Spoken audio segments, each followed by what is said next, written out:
All right, so listeners sent in a bunch of Tiny Glade reviews, huh? You're hearing the buzz, you're seeing those cute screenshots, like everyone's building these charming little villages, but you're thinking, do I really have time for this? Yeah, it seems like cozy games are having a real moment right now. Just these little digital escapes where you can unwind, build without any pressure. Oh, And it, Tiny Glade is definitely leading the pack in terms of popularity. it's true, it's everywhere. So are we looking at the next big thing or just another flash in the pan? That's what we're diving into today. We've got reviews here from IGN, Game Reactor, Ladies Gamers, Warzone, PC Gamer, Rock, Paper, Shotgun. It went all out. And I'll be honest, opinions are all over the place. Some folks are calling it meditative, charming. Others went with limited, even banal. Ouch. Okay, so not exactly a clear consensus. Not at all. Uh, But don't worry, that's what we're here for, to help you figure out where you might land on this one. Right, and no need to stress. Now, I have to mention this line from IGN's review they called Tiny Glade Enchanted Lego. And I gotta say, reading their experience, I can kind of see it. They talked about getting totally sucked into building, like hours just disappearing. Oh, yeah, that flow state, right. Getting so absorbed, you lose track of time. Psychologists talk about that, and it sounds like Tiny Glade might just be the ticket. And a lot of the reviews are pointing to how the game mechanics really encourage that. It sounds super intuitive. You choose your pieces, you plop them down in your world, arrange them however you like. So it is like that classic Lego appeal. But are we really talking total creative freedom here? A couple of reviews, Game Reactor and PC Gamer specifically, mentioned that the game kind of keeps you in this very specific aesthetic lane. You're right. It's definitely not a free-for-all sandbox. Don't go in expecting to build a cyberpunk metropolis or anything. Hmm.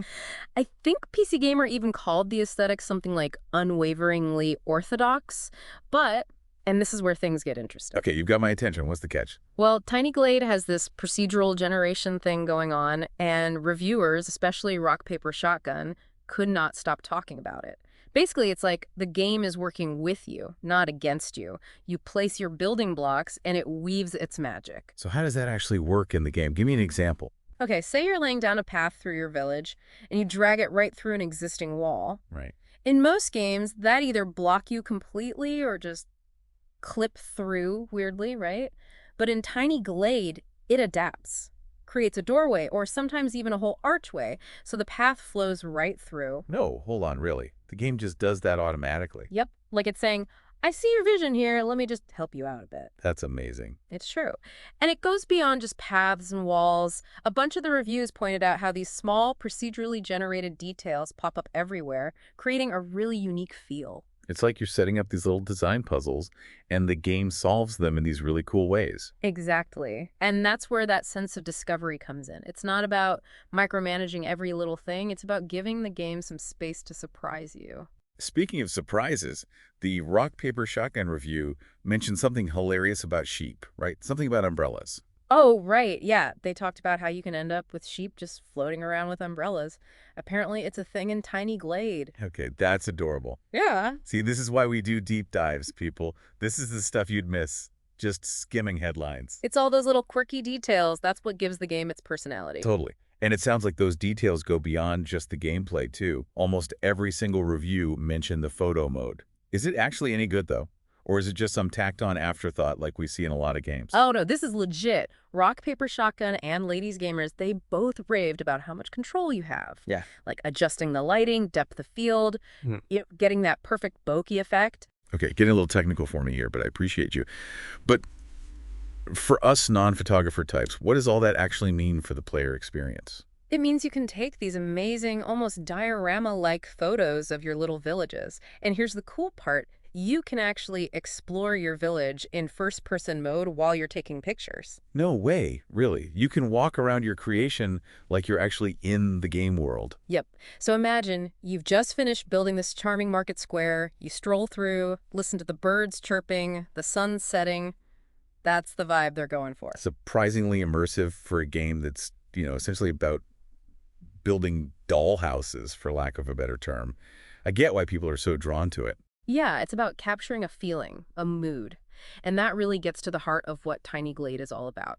This isn't a game for people who want action or competition. It's for people who find joy in creating something beautiful and sharing it. So we've got this game where it's all about chill building, right? Adorable aesthetics, snapping those perfect pics. It's like a Zen garden, but instead of raking, you're building cottages and, well, you might have some sheep floating around with umbrellas. That's actually a great way to put it. It's about finding that peace, that enjoyment, just in the act of making something. Love it. But that brings us to the real question, right? Is Tiny Glade the game for you? For our listeners, I mean. Exactly. Reviews can only tell you so much. At the end of the day, it's about what you personally are hoping for in a game. Totally.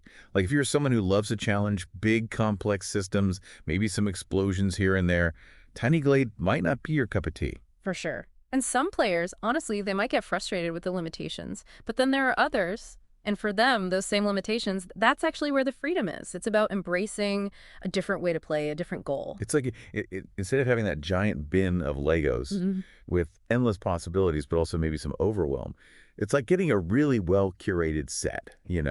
Just the right pieces to build something specific, something delightful. Perfect analogy. And it makes me think, for everyone listening, picture yourself playing Tiny Glade. What's your instinct? Are you trying to build the biggest, most impressive thing out there? Or are you more drawn to creating a certain feeling, a specific atmosphere maybe, a little world that just makes you feel that sense of wonder? Because maybe, just maybe, that's the real magic of this game. It's not about what you build, but how it makes you feel. And that, my friends, is something only you can discover. Thanks for diving deep with us. Until next time.